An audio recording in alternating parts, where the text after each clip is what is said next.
आणि असं आमचं बाळ थोडं थोडं मोठं होत होतं. आम्ही देखील त्याच्यासोबत ॲडजस्ट करत होतो. त्याच्या रुटीनसोबत, त्याच्या दिनचर्येसोबत, त्याच्या बाकी खाण्यापिण्याच्या वेळेसोबत.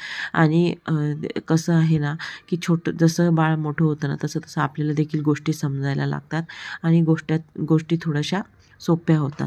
सो असंच काहीसं आमच्या बाबतीत देखील होत होतं. आणि बाळासोबत दिवसभर असा टाईम स्पेंड करणे, त्याचे रुटीन फॉलो करणे, त्याच्या झोपा, त्याचे दूध पिण्याच्या वेळा आणि बाहेर तिला फिरवणे, त्याच्यामुळे ती देखील तब्येतीमध्ये तिच्या देखील छान फरक पडत होता. आणि कसं असतं ना, हा काळ असा असतो ना, की याच्यामध्ये आपल्याला खूप लर्निंग भेटतात, की कसं बाळांना हँडल करायचं वगैरे.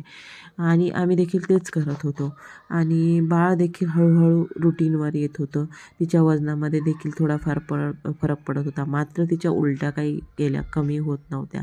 त्या जाण्यासाठी आम्हाला खूप जास्त प्रयत्न करावे लागले. वेगवेगळ्या ट्रीटमेंट्स कराव्या लागल्या आणि फायनली पुढे जाऊन तिच्या एका क्षणाला उलट्या बंद झाल्या.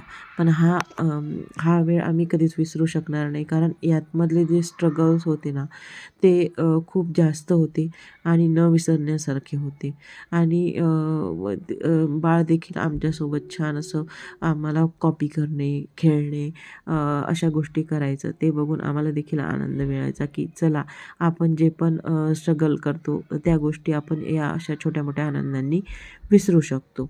आणि नंतर बाळासोबत तुम्हाला जी पण लीव्ह मिळते लाईक मॅटर्निटी लीव्ह और ज्या पण सुट्ट्या असतात त्या तुम्ही अशा आनंदाने घालवू शकता. खूप लोकांना वाटतं की मॅटर्निटी लीव्ह ही खूप चांगली गोष्ट आहे, की तुम्हाला पेड 6 महिन्याची लीव्ह मिळते. पण तसं नाही आहे. त्याच्यासोबत मॅटर्निटीसोबत रिस्पॉन्सिबिलिटी देखील तेवढीच येते, की खूप मोठी रिस्पॉन्सिबिलिटी आहे एका छोट्या बाळाला मोठे करणे, त्याचे आजारपण काढणे, त्याचं सगळं काय हवं नको ते बघणे. तुमचं सगळं जीवन उलटपुलट होतं. सगळ्या तुमच्या रुटीनची वाट लागते. स्वतःसाठी तुम्ही जास्त काही वेळ देऊ शकत नाही एकदा आई झाल्यानंतर. आणि असंच काहीसं आमच्या बाबतीत होतं.